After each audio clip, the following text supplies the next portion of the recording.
ऐसे लगता है कि मैंने एजाज खान को गले क्यों लगाया। भाई मेरा क्षत्रिय धर्म ये कहता है कि सामने से कोई भी इंसान से लड़ने जा रहा है या तो पिट के आएगा या बेइज्जती करवा के आएगा। ऐसा बाजी हुई तो भाई वहाँ क्या हुआ होगा कि वहाँ पुलिस को आना पड़ा, रोड पे कपड़े फाड़े एक दूसरे के, फिर लोग वीडियो बनाए, ये देखो कैमरे हमारे बंद करवा दी, भाई कोई रिकॉर्डिंग मत करो इस चीज की।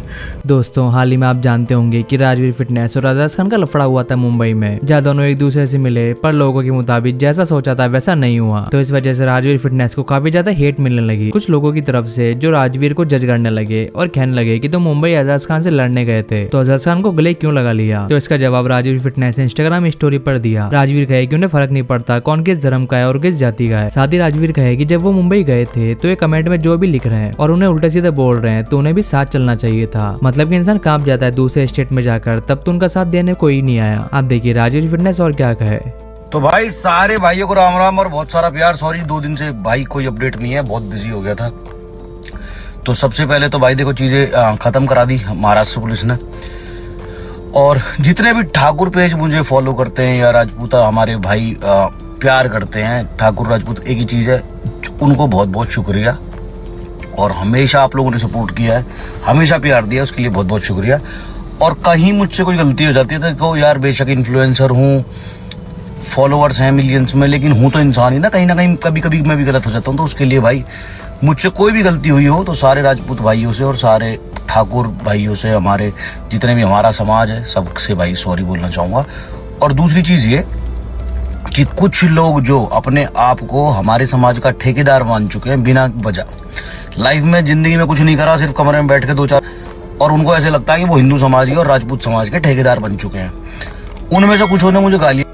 तो भाई अब मैं बात करना चाहूंगा हमारे धर्म और हमारी राजपूत समाज के कुछ समाज के ठेकेदारों के बारे में, जिन्होंने अपने आप को समाज का और हिंदू धर्म का ठेकेदार खुद नियुक्त कर लिया है बिना कुछ लाइफ में करे, कमरे में बैठ के 4 डायलॉग मार के। उनको ऐसे लगता है कि मैंने एजाज खान को गले क्यों लगाया। भाई मेरा क्षत्रिय धर्म ये कहता है कि सामने से कोई भी इंसान अगर आपको झुके मिल रहा है, निहत्ता है, तो उसके ऊपर ना तो वार करना है और ना ही उसका अपमान करना है। भाई हम मुंबई गए, हमने मुंबई में बैठ के ये बोला कि जिसमें दम हो, मैं अकेला गया, मैंने कहा जिसमें दम हो वो मेरा बाल उखाड़ना छोड़ो, बाल छू के भी दिखा देना। उसके बाद भी वो आदमी गाड़ी से उतरते ही मेरे गले लग रहा है तो मैं तो गले ही लगाऊंगा ना। मुझे फर्क नहीं पड़ता वो कौन से धर्म का है, कौन सी जाति का है। कोई इंसान सामने से झुक के मिल रहा है, गले लग रहा है, तो मैं उसे गले ही लगाऊंगा। और जो ये कह रहे कि गले लगा लिया, क्यों लगा लिया, कॉम्प्रोमाइज क्यों कर लिया, भाई उसने सारे ठाकुरों को गाली दी। तो भैया जब तुम कहाँ थे जब मैं मुंबई जा रहा था? अगर तुम राजपूत समाज के ठेकेदार थे तो तुम मुझे भाई फोन करते और ये बोलते कि राजवीर भाई तुम दिल के थोड़े सॉफ्ट आदमी, कोई तुमसे ढंग से प्यार से बात करता तुम पिघल जाते हो। और उसने ऐसे बोला और पूरे समाज को बोला है, तो तुम मुझे फोन करते कि हम भी तेरे साथ चलेंगे। जब तो तुम भाई कोई नहीं आया कि अगर राजवीर मुंबई जा रहा तो उससे लड़ने जा रहा है, या तो पिट के आएगा या बेइज्जती करवा के आएगा। तुम्हें ये उम्मीद थी नहीं, ठीक? फिर तुम ये वीडियो बनाने की ताक में बैठे थे, तो भाग के आ जाएगा या पिट के आ जाएगा। भाई दूसरे के एरिया में, दूसरे के स्टेट में जाके, दूसरे के शहर में जाके कैसे रोला जमा लेगा कोई? तुम्हें ये था कि भाई कुछ भी होगा हम बैठ के वीडियो बनाएंगे घर बैठ के, बस। ऐसा कुछ हुआ नहीं, ठीक है? तो भैया जब तुम कहाँ थे, अगर तुम्हें ऐसे लग रहा था पूरे समाज को उसने बोला, तुम मुझे फोन करके बोलते कि भाई हम भी चलेंगे, हम मारेंगे उसे, तब तो तुम्हारी घर में बैठे कमरे में बंद हो गए, क्योंकि डायलॉग मारने का काम है तुम्हारा, बंद हो गए कमरे में। तब किसी का फोन नहीं आया मुझे कि भाई इसने पूरे समाज को बोला हम भी तेरे साथ चलेंगे, हम भी टिकट करवा रहे हैं, बता कब जा रहा, हम भी चल रहे हैं। अब यहाँ घर बैठ के बात है, मतलब पूरा समाज सपोर्ट में और हमेशा रहा है मेरे। तो खैर भाई मुझे राजपूत समाज के लिए बहुत प्यार है, बहुत इज्जत है, और सारे लोग ही सपोर्ट कर रहे हैं। लेकिन कुछ 2-4 कीड़े जो जिंदगी में कभी गए हों दूसरे मोहल्ले में ना गए हों लड़ाई करने, वो नहीं होना चाहिए था भाई। मैंने उसे एजाज को फोन करके कमरे में बुलाया, मैंने कहा मैं रूम में हूँ, यहाँ आ जा, यहाँ बात करेंगे। उसने कहा नहीं भाई नीचे आ। नीचे हम गए, वहाँ जितने लोग थे वो आपने कभी मेरे साथ ना वीडियो में देखे होंगे ना किसी फोटो में देखे होंगे। मैं वहाँ किसी को नहीं जानता था, मैं अकेला गया था अपने दम पे। मेरे साथ सिर्फ मेरा बचपन का यार त्यागी था। हम एक इवेंट में गए थे, तो वहाँ जितने भी लोग थे वो इवेंट में देखे कि क्या लफड़ा हुआ है, वो भीड़ बाहर आई है। कभी भी देख लेना आप, कोई भी इंसान कभी आपने मेरे साथ किसी वीडियो फोटो में नहीं देखा होगा।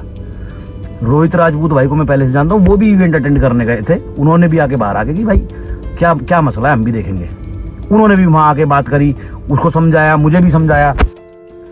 बाहर आया बंदा, गले लगा, बात हुई, बात के बाद उसने अपनी बात रखी, हमने हमारी रखी, बहसाबाजी हुई। तो भाई वहां क्या हुआ होगा कि वहां पुलिस को आना पड़ा, कुछ तो ऐसा हुआ होगा। हर चीज कैमरे में रिकॉर्ड नहीं हुई, कैमरे हमारे बंद करवा दी कि भाई कोई रिकॉर्डिंग मत करो इस चीज की।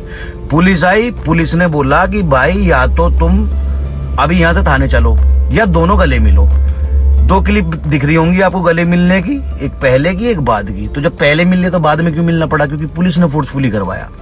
और जब चीजें खत्म हो गई अच्छे नोट पर, ठीक है खत्म हो गई बात, हम कर नहीं पाए। आजाद से हमारी बात हुई, उसने भी बोला कि भाई अगर तुझे ऐसे बुरा लगा है तो हम नेक्स्ट टाइम जब मिलेंगे तू दिल्ली चला गया, मेरा बहुत जरूरी काम था जिसलिए मुझे आ जाना पड़ा। उसने कहा कि नेक्स्ट टाइम मैं तेरे साथ बैठ के अगर ठाकुर समाज को कुछ लगा है तो मैं वीडियो बना दूंगा, उसके लिए कोई दिक्कत नहीं। तो भाई वो मेरा हेडेक है ना, उसने मुझे गाली दी, मैं उससे कैसे माफी मंगवाऊं, उससे लड़ूं मरूं उसे मारूं। वो मुझे कुछ ठेकेदार कह रहे कि राजपूतों की बेइज्जती करवा दी, ठाकुर समाज का नाम डुबा दिया। वहां भाई अथावले जी कैबिनेट मिनिस्टर गले में माला पहना रहे हैं, बेस्ट फिटनेस यूट्यूबर अवार्ड दे रहे हैं। उससे समाज का नाम होगा या सड़क पे छिचोरों की तरह लड़ता फिर उससे समाज का नाम होगा? भाई ये बता दो पहले मुझे। तो भाई ये जो 1-2 हैं इन्होंने जो गालियां वालियां दी हैं मुझे माँ की बहन की, खैर हमारी समाज के क्या ही ना बोले, गाली वाली तो भाई हम तो देवे ना। और ना ही मैं कोई वीडियो बनाऊंगा, मैं मिलके बात करूंगा, ठीक है? जो तुम्हारे कमरे में बैठने का, योद्धा बनने का मैं बनाऊंगा, तुम्हें योद्धा बहुत जल्दी मुलाकात करूंगा और देखूंगा तुम कितने बड़े समाज के ठेकेदार हो, ठीक है ना?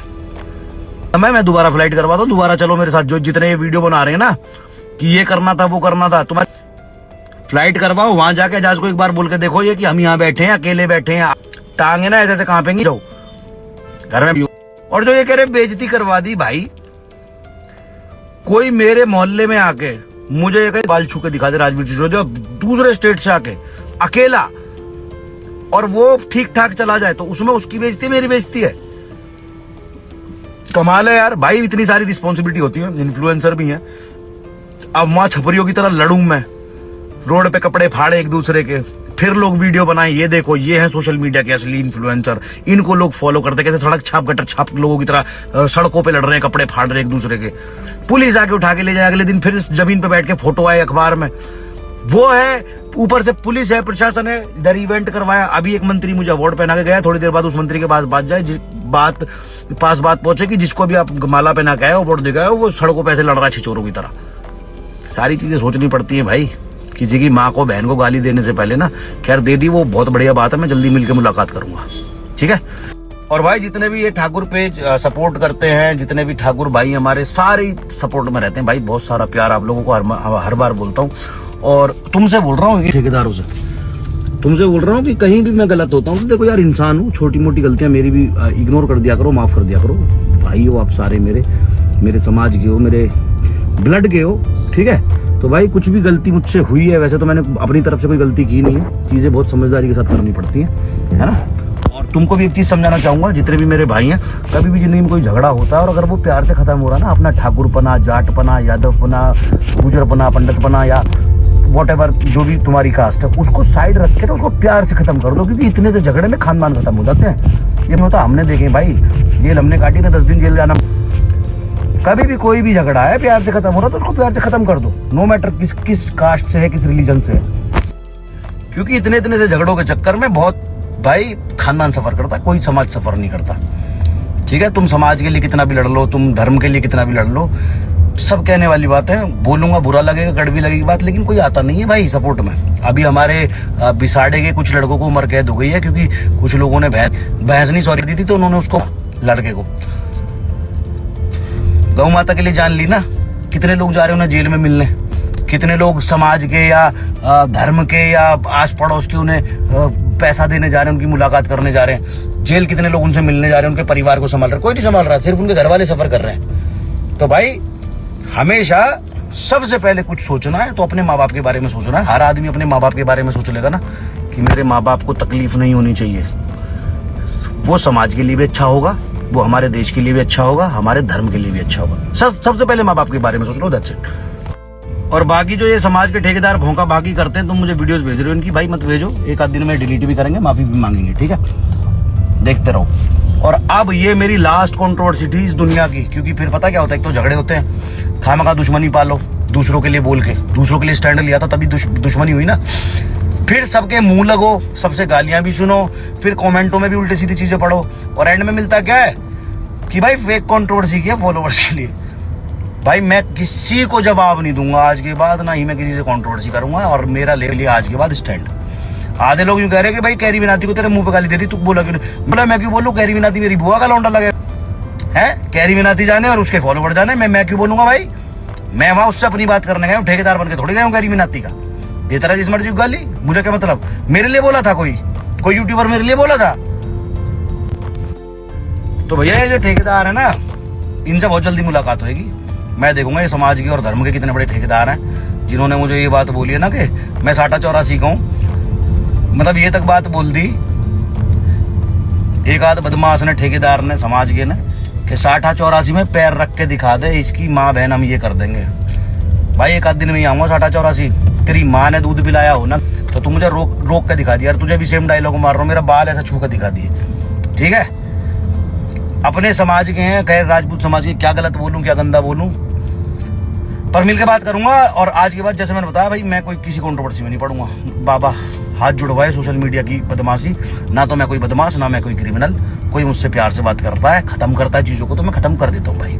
मुझे गुंडा बनने कोई शौक नहीं है, मुझे गैंगस्टर बनने कोई शौक नहीं है, मुझे क्रिमिनल बनने कोई शौक नहीं है। मेरा करियर बहुत अच्छा चल रहा है, मेरे माँ बाप बहुत खुश हैं, मेरे माँ बाप मुझ पर बहुत प्राउड फील करते हैं, मेरे रिश्तेदार बहुत प्राउड फील करते हैं। तो भाई मैं इसी में बहुत खुश हूँ। मुझे कोई शौक नहीं है गैंगस्टर बनने का, ना तो ऑनलाइन ना ऑफलाइन, ना ही मुझे क्रिमिनल बनना है। मेरा ऐसा कोई प्लान नहीं है, फ्यूचर प्लान की मुझे क्रिमिनल बनना है, मुझे गुंडा बनना है। भाई मैं बहुत आम इंसान हूँ। हाँ, डरता दबता मैं किसी से नहीं हूँ, कोई भी हो XYZ, और बहुत प्यार से इज्जत देना भी जानता हूँ। कोई बेइज्जती करे तो उसका जवाब भी देना जानता हूँ, ठीक है? किसी भी स्टेट का हो, कोई भी हो, ठीक है? तो भाई राम राम, और सारे भाइयों को, सारी बहनों को बहुत सारा प्यार, और जितना भी आप लोग सपोर्ट करें। और जैसे मैंने बताया, हमेशा कोई भी काम करते हो तो ध्यान रखो अपने माँ बाप का अपने दिमाग में कि इसका रिजल्ट क्या हो। भी रिजल्ट होगा माँ बाप को झेलना पड़ेगा, और कोई समाज नहीं झेलेगा, कोई धर्म नहीं झेलेगा। बुरा लग रहा हो तो भाई सो सॉरी, लेकिन ये फैक्ट है, कड़वा सच है ये। कभी भी जिंदगी में कोई भी काम करते हो तो अपने माँ बाप को ध्यान में रख के करो कि इसका रिजल्ट जो होगा मेरे माँ बाप पे। तो भाई बस इतना ही कहना था, और किसी को कोई बात बुरी लगी हो तो भैया सॉरी, लेकिन मैं तो सच बोलता हूँ और सटीक बात बोलता हूँ, ठीक है? जिंदगी में कुछ भी कर लेना, सिर्फ माँ बाप काम आएंगे, बाकी माँ बाप। कोई समाज नहीं आता, कोई धर्म नहीं आता तुम्हें जेल की खिड़की पे मिलने, ठीक है? और जो ये ठेकेदार बन रहे हैं, समाज के बहुत बड़े धलेड़ बन रहे हैं, उनसे भी कह दूं, तुम्हें दूध पियाया हो, कभी जिंदगी में कभी भी दूसरे स्टेट में जाओ और दूसरे धर्म के इंसान से इस तरह से पंगा लेके देखो, और अकेले वहां जाके कि माँ अकेले जा सको और उसके सामने खड़े हो सको। तुम्हें कोई आइडिया नहीं है कि सामने से 10 आ रहे हैं, 20 आ रहे हैं, 50 आ रहे हैं, 100 आ रहे हैं, बस फोन आया, आ गया हूँ, आ जा। मुझे एक रील है ना जिसमें फोन पर बात करते हुए राइट में जा रहा हूँ, वो अजाज ही आया मिलने। मुझे नहीं पता कितने 100 आए, 200 आए, 500 आए, फिर भी गया ना, जाके दिखाना, तब मानूंगा बहुत बड़े धलेड़ हो। अच्छा भाई एक लास्ट बात ये जिन्होंने मुझ पे वीडियो बना रहे हैं, खाने को रोटी नहीं, पहनने को कपड़ा नहीं, समाज के ठेकेदार बनेंगे। भाई मैं पूछना चाहता हूँ एक बार कि आजाद की स्टोरी तुमने देखी होगी। पहले उसने पूछा कहाँ है, मैंने उसे जगह बताई, मैं यहाँ हूँ। कौन सा रूम नंबर 415 में स्पोर्ट्स क्लब में हूँ, आ जाओ। मुझे कॉल आया, मुझे नहीं पता 100 हैं 50 हैं, हथियार लेके आ रहे हैं, लठ लेके आ रहे हैं, चाकू छुरी लेके आ रहे हैं। मुझे फोन आया, भाई मैं होटल के नीचे आ चुका हूँ, बाहर आ जाओ, और मैं चला गया। दूसरे स्टेट में तुम जाके चले जाओ कैसे अकेले हैं? चौबारा हो जाएंगे, समझ में नहीं आएगी कि करूं क्या, भगूं कहां। आई समझ में?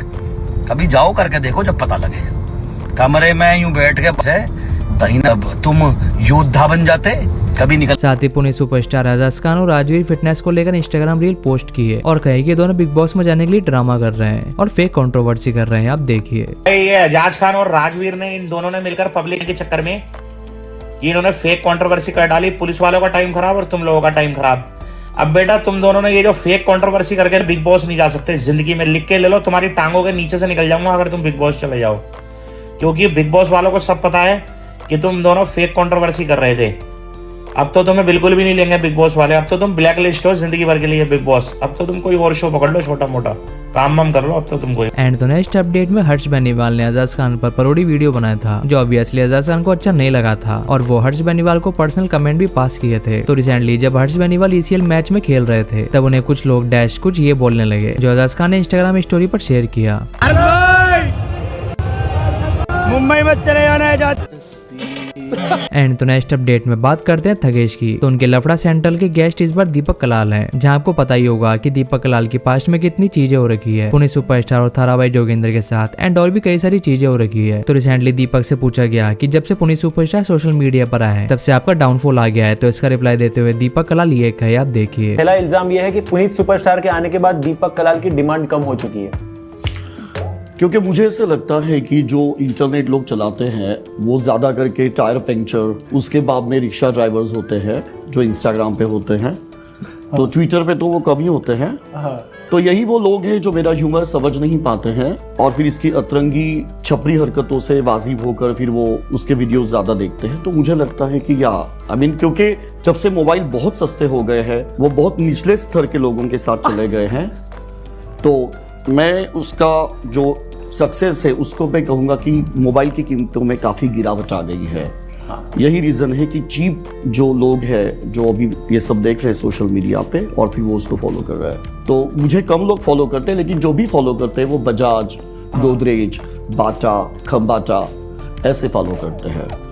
तो और ऐसे खंबाटा ये ऐसे लोगों को टाटा करते हैं, मुझे फॉलो करते हैं वो। अच्छा, ओके, या समझा। तो नेक्स्ट अपडेट में आप जानते होंगे कि जब भी मुनावर फरूकी और एलविश यादव दोनों एक साथ मिलते हैं तो छोटा मोटा पॉकिंग वगैरह चलता रहता है, जो आईसीएल मैच के दौरान भी देखने को मिला था। तो हाल ही में मुनावर भी प्लेग्राउंड सीजन में आने वाले हैं, जो एलविश यादव को थोड़ा सा पोक किए प्रोमो के दौरान, आप देखिए। बच्चों की तरह लोगों की नकल करने की आदत पाल रखी है ना, तो मिथपैट हो तुम। 2 सीजन करने के बाद भी अगर जीत नहीं मिली आपको तो मॉडल हो। 2 रियलिटी शो करने के बाद अगर खुद की रियलिटी भूल चुके हो ना तो एलविश हो तुम।